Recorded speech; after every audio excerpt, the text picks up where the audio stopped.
All right. This piece is called "Separated." It may be appropriate for Black History Month. You know, I like to say "Black all year." Black all year. Black all year. All right. Can I have everyone's attention, please?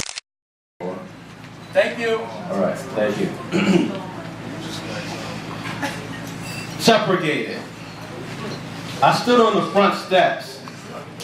Jeers from left and right, signs and posts, nooses and notes, and the National Guard welcomed me on my first day of school. Segregated and feeling separated. In the school, but there's no teachers to teach, no preachers to preach. Boycotting this little boy. An ink blot smeared on the edges of the Constitution. Hatred within an earshot. Remember the 14th of November, 1956. The gunpowder, treason, and plot. And was it not the Constitution that failed to keep its promise to black people, equality and justice? Or was it just us, hanging on the handouts from the withs and the withouts? Who was to blame? Was it us or them that gave us our names?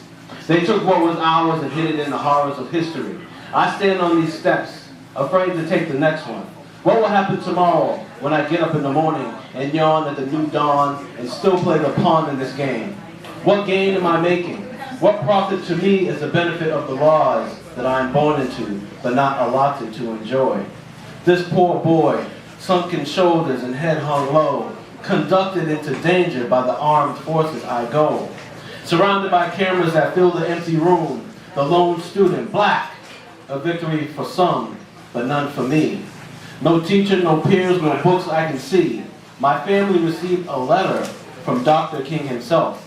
He calls me a pioneer, a beacon of hope. Nope, I don't feel it. Being called nigger every day doesn't make me feel that way. In fact, I'm becoming the hate is producing, introducing me to it every day. Spit, rocks, and hatred spat my way. Integration is aggravating. Where is the peace I was promised? The equality, the justice, the hope, and the dream of Martin Luther King. The bane to Malcolm X, to be treated as human beings and not like insects, crushed by the feet of our oppressors. And under no lesser penalty, death beckons me to come hither, while politicians and government slither around me, silently clown me, and pound me with imaginary praise. I stand in the days, shrouded by haze alone in these long days. I am studious, smarter beyond the contents of my skin, redefined daily by the color of my character.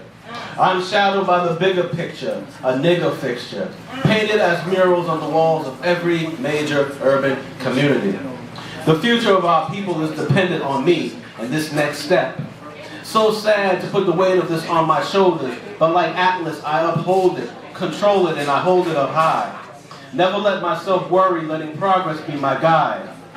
Ignoring the bottles thrown my way, or the slurs and the venom, thinking of and hoping for my children's children, that they won't have to go to school this way. I am a beacon of hope, dodging dangling ropes and crosses burned, never discounting the losses that my people have endured. I have earned the right and have bled and have cried, and now it's my turn to be immortalized in the eyes of God. Thank you.